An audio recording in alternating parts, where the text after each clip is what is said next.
Tungod sa kagahi sa among giluto mga tats, hantod naggabihan na lang media wa pa jud malata ang among giluto dir ano. Para mabalaan nyo kung unsa among giluto diya nga wala malata, tara uban ni ko aning video ha. Naabot ang akong igagaw mga tats gikag Davao kay nabalitaan niya nga na-monetize na lang kita. Ako pa ang na-monetize mga tats, siya pa ang nagregalo sa ako ah. Kini akong igagaw mga tats sa slaughter ni katrabaho or sa karnihan. So nagdala siya ng mga karning mga tats, wala ko kabalo kung unsa na. So ato nang sutaon karon o ato tan-awon kung unsa ang giregalo niya sa ako ah.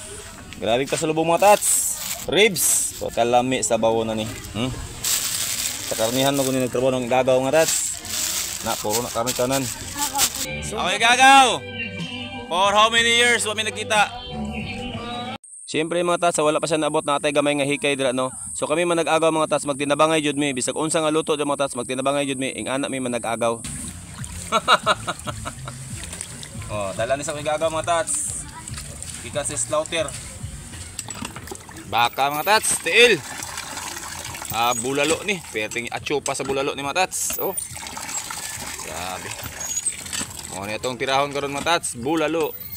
Siyempre kay gahi magkay na atong gamitan og atsa, tan-aw na to.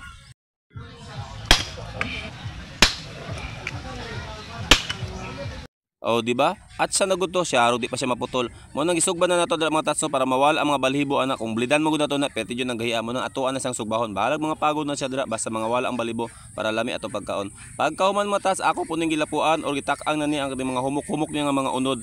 Kay siyempre una jud nato ni kaunon kaysa katong gahi pa kaayo. Mo nang ato na gibutang sa kaldero mga tats no, kay ato na naitak ang unya kay ako igagaw da naghaling pa siya. Og di magdugay mga tats, mao ni atong lamas no. Ato ra na sa idiritsog butang mga tats, bahalag unsa nga lamas basta karne gani lami jud na, bahalag way lamas-lamas karne na god, lami na sugbahon unsa nakasabawon. Siyempre mga tats, ato pa matulat ano, so ato sa ilunod ang lumpia kay pagkuman ni mga tats tuod ato na ning haunon kay pila ra goy lumpia. Sama sa akong mga tats, pila ra goy kinabuhi ng lumpia. Pagkuman mga tats, akong giadto nga akong anak no kay isunod mo ng bihon mo nang iya nang gihagpatagpat diya kay ato na nang isunod. Pero bago na tuluto ang bihon mga tats, ato sa ning balihon ang atong gisugba nga tuhod no, kay napagod na siguro ni or mapagod baka ni, pero nindot yun ning pagod-pagod bud mga tats para mawala pud iyang balhibo. Kay unya mga tats, ato na sang idugang ito paglapo ano, kay giuna man nato paglapo ang ribs ganiha.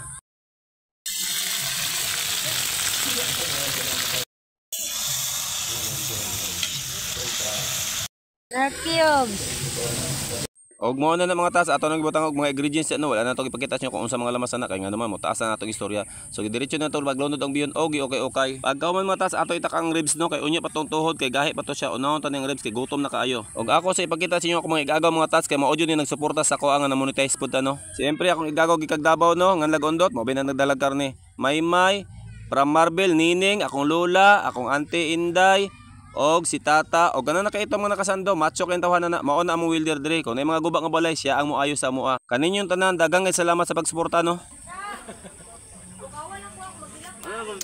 Atchop kayo.